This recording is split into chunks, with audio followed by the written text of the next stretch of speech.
Alright, YouTube, it's time to give the official Styx presidential rankings. This is going to be part of a continuing effort on my part to sort of quantify the last few presidents and give them my own ratings, which you can take as they are at face value or you can completely discard. My methodology being simply arbitrarily deducting or giving points to both, in this case, both Obama and W on the basis of what they've done wrong and how severely wrong it went, and how what they did well and what went particularly well. Uh, in my methodology here, you start with 50 out of 100 points. The notion being that if a president was elected and did absolutely nothing other than be a figurehead and play golf the entire time, essentially the president would finally receive a score of 50. It would be middling because they haven't done anything good, but they haven't done anything bad. Things just sort of churn along, and they're not responsible for anything having gone particularly bad or particularly good. Starting with Obama, and then I'll do Bush afterwards. First, I deduct 5 points for the Affordable Care Act. And I also give him 5 points, and he makes that total up, and I'll explain that as well. The general reason being the rollout was completely botched. There was an element of cronyism in that Michelle Obama's old classmate got the contract through her company. Uh, and while it is slowly repairing itself, the botched rollout alone was enough to deduct these points. I could have gone further but didn't, on the basis that the enrollment numbers themselves and the process and the cost appear to be more fucked up than people anticipated. For the failed attempt at implementing gun control after Sandy Hook, another -5. The reasoning behind this is whether or not you support gun control being increased, whether or not you support that. It was completely wrong of Obama to use that sort of event to push it in a political manner. That was completely immoral. It was completely unethical for him to do that. It was clear pandering. And his attempt failed anyway, because very shortly after this event, when it became clear to people that this event would have happened regardless of the type of gun control he was suggesting at the time, all support completely. You even saw the Democrats backing away from it. So for that, he gets -5. I'll give him 2 fewer points, -2, for his weak response to Russia. I would have given him more deductions for this, but this is still playing out currently. There is talk of new sanctions. Some of the sanctions appear to be working, by the way. And Russia, one thing, the reason I can't deduct more points for this is simply the Russians look like they're screwing themselves as well. The ruble is still falling. Their stock market's still falling. Their GDP is now in decline. The British are now direct buying gas from them, but it looks like, and I might end up giving Obama points for this at a future date. He is attempting to free up natural gas resources for Europe. That would improve our economy. And Keystone, another thing I could have deducted or added for, but that's still in a gray area as well. Those will be added probably, and when I make this same type of video at the end of his political career, when he, is no longer the president. The attempt to attack Syria, I give him -3 for. I would have deducted 10, except that he didn't actually attack the Syrians. The response in Syria to arm these rebels, plus he proposed these strikes, said, I can do this unilaterally, I don't need Congress. Kerry said the same thing. It was clearly unlawful. The reason I'm deducting these, though, mostly is simply it looked exactly like what Bush did and what Obama stood up against Bush about. It's the exact same sort of unilateral decision-making that got Bush labeled an imperial president. It's the same thing Obama did. It was wrong for him to do that completely. The NSA scandal, I deduct 10. I think it's the most important blunder he's made during his presidency. I could have deducted a full 100 points for this alone, because when the scandal first broke, he lied directly to the American people. He said, we're not bulk data collecting, these are targeted, blah, blah, blah. The numbers given by all sorts of people, Boehner and Pelosi and so forth, and the Republicans share blame for this as well, because they knew that this was going on too. There was lie after lie. It was completely botched. You now have Jimmy Carter and the former NSA head both saying that the programs currently used are ineffective and ridiculous. You couldn't get more wrong. And also, I would have deducted fewer, except that now, literally today, he's come out and said, well, we're going to reform the NSA, and he's talking about, scaling back the phone collection. The problem being the NSA also collects emails. It also collects all sorts of other data. It's too little too late. It doesn't go far enough, and it doesn't even address the bulk of the problem. For the Detroit bailout, I deduct 10 more. The reason being, the Detroit bailout was a complete and utter fiasco. The jobs ended up going overseas. Some of these companies went bankrupt anyway. Detroit continues to go bankrupt. It is completely a hellhole. It's going to get disincorporated or fall apart into riots and violence at some point. Detroit is lost. I've said in a previous video, there are still ways to save it. I think it's too late. I think Detroit is gone. It will no longer exist very shortly. There's no other choice in there. The bailout did not work. The business still went away. Detroit continues to be largely illiterate, unemployed, and impoverished. For the bank bailout, another 10 points are deducted. Because the bank bailout also didn't work. As we see with some of these companies where banks said, we're bankrupt. You need to give us money. Free money we don't have to pay back, by the way, that gets lost. Obama says, okay, I guess you're too big to fail. Gives them the money, and then they give most of it to their CEOs. There was no accountability put in place before the money was given. He could have taken the time necessary to make sure this money would actually be used to pay back stockholders and investors and invest in the bank actually restructuring in such a way that it becomes solvent. Instead, he did not. The CEOs absorbed the majority of this money, and they continue to flounder along. It was ridiculous. He did implement reforms after the fact, but on that basis, you got to deduct the points. And finally, -3 for Benghazi. On the basis that the Benghazi crisis, while I think the Republicans dropped the ball and overblew it quite a bit and saw conspiracies where none existed, his response and Clinton's response were still inappropriate, especially Clinton's. Completely inappropriate, wildly inappropriate, and just seemed cold. They just seemed uncaring towards the people who were actually affected. The total left after all deductions is 5 out of 100. Very low. Now we've got to give him some points, though. I'm giving him 5 points for the pre-existing conditions content of the ACA. I believe that this particular part of the bill does outweigh the problems with the rollout and evens it out. It was a good idea. Nobody denies that it's a good idea. Even the Republicans were on board with it. Discrimination went on too long. He gets the 5 points. That was very good.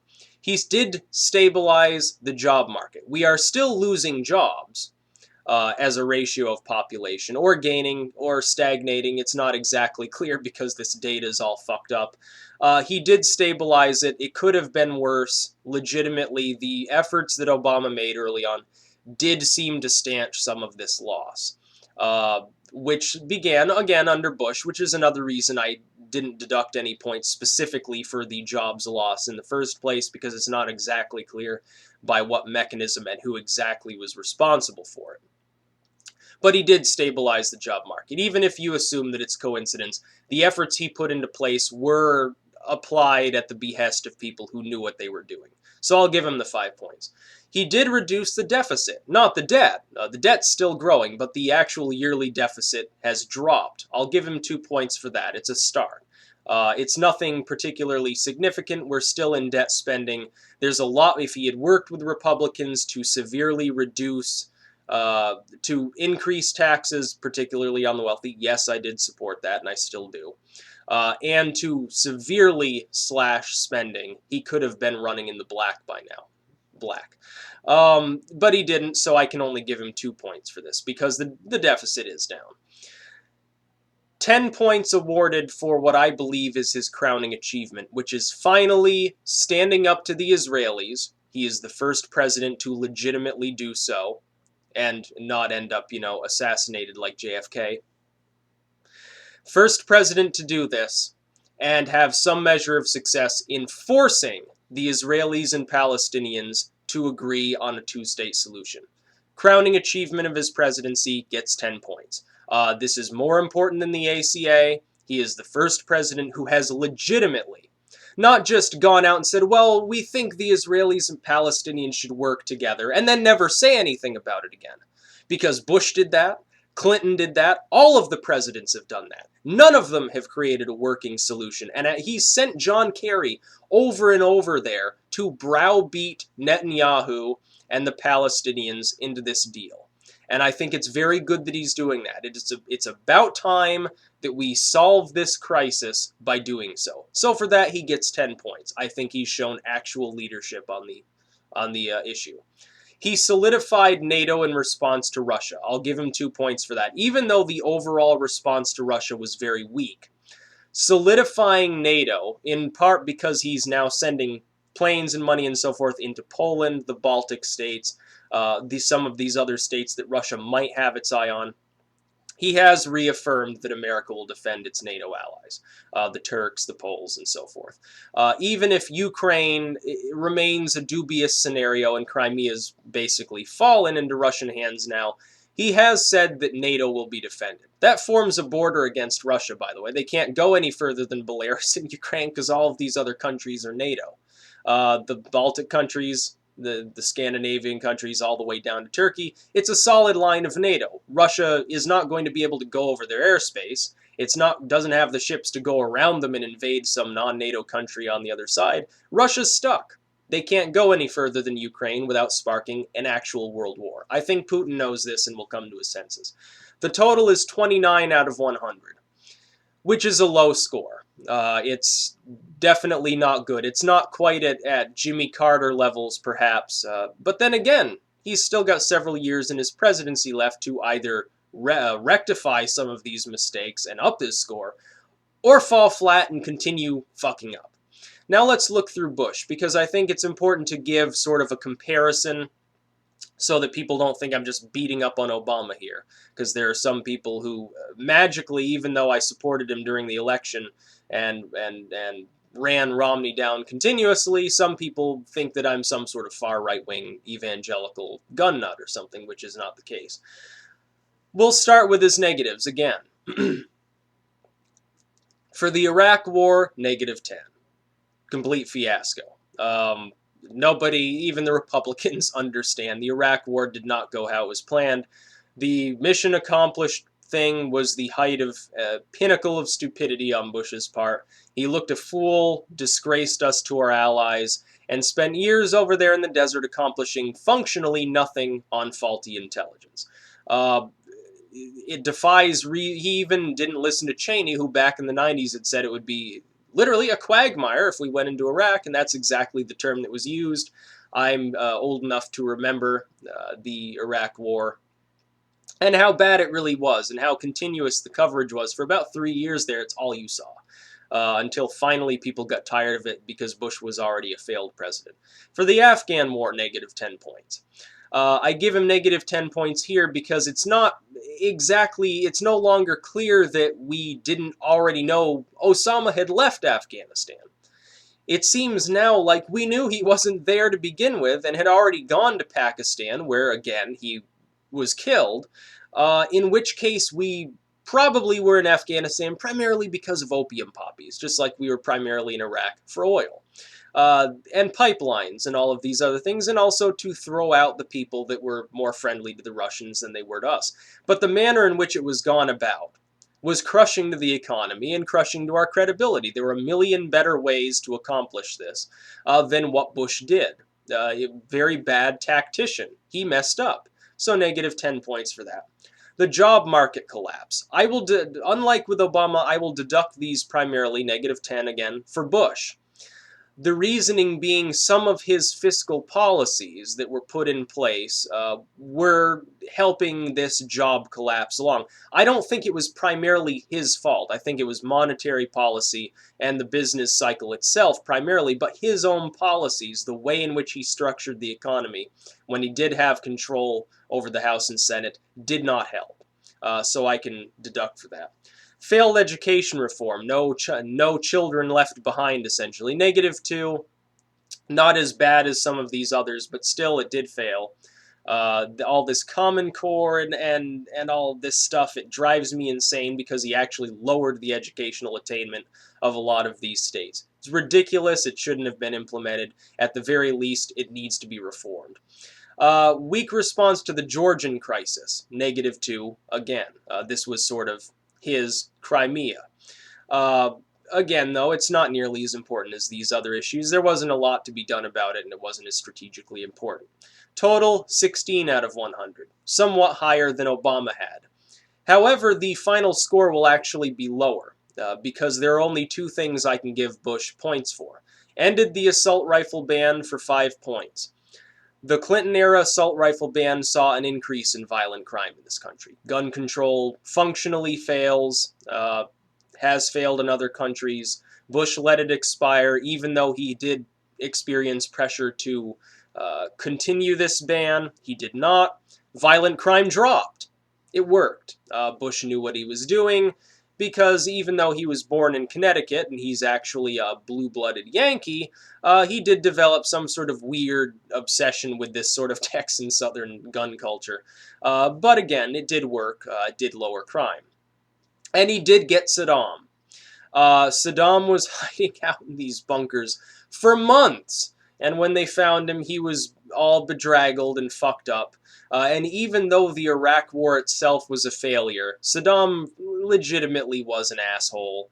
The Kurds, nobody in the region liked him because Saddam wanted more power for himself. It could have destabilized the Kurds, the Kuwaitis, the Turks, all of these other groups. The only reason I don't give him 10 points for this is, number one, it's very possible they wouldn't have found him if he wasn't in that specific location, just like Osama evaded Bush, number one. And number two, Saddam also fulfilled a good purpose in a way because he did execute al-Qaeda agents with fair regularity, and he actually kept Islamists out of Iraq because he was so much of a megalomaniac, so much of an egotist, he didn't want Islam competing with him. He was mostly a secular dictator who didn't give a shit about religion, by the way. He actually was essentially at war with Islamic jihadists the entire time he was in power, and like I said, frequently executed him. He was also a pawn of the United States for some time, and we actually gave him logistic support in gassing the Iranians at one point, which most people don't know anything about. His final score is 26, so these scores are not very different. Obama has 3 more points than Bush, which isn't much of an advantage. Again, especially because he's got time left in office. I think poll numbers reflect these scores. I think these are pretty fair when you think about how popular these two individuals are. Bush, disgrace when he left office. Nobody wants to talk to him. Nobody wants to remember him. Obama, I believe, will be the same way. The only problem with Obama is because he happens to have black skin, there are a lot of people who will give him 100 points just on that basis and say everyone was being unfair and racist to him, which isn't true. You can't blame obstructionism forever, but the going dialect within the far left is Obama's actually the savior. He wants to bring us forward. All of these House members just want to stall him out. Even though Obama, based on things like the NSA and the ACA, has legitimately failed on his own. I would say 25 points is the cutoff for they should just be fucking thrown out of office and impeached. Bush, obviously, 1 point above that, according to the scale. Obama not far behind. Right now, as it stands, if Obama were to leave office today, I would say he had a failed presidency. Bush, of course, I believe, was also a failed president. Clinton wouldn't have gotten much above 50, although he was better on the economy. Bush Sr. would have been a failed president. Reagan would have been somewhere in the 40s, probably, because for all the good he did quite a few mistakes as well and was obviously in the pocket of big business. So that's my scale. I give Obama 29 and Bush 26, essentially 2 presidents in a row that have been more or less abject failures. Let's not mince words here. They really have screwed up, possibly because they surround themselves with yes men and cronies who tell them that everything's fine even though Rome is burning, and meanwhile they're playing the fiddle. That's about all. Peace out.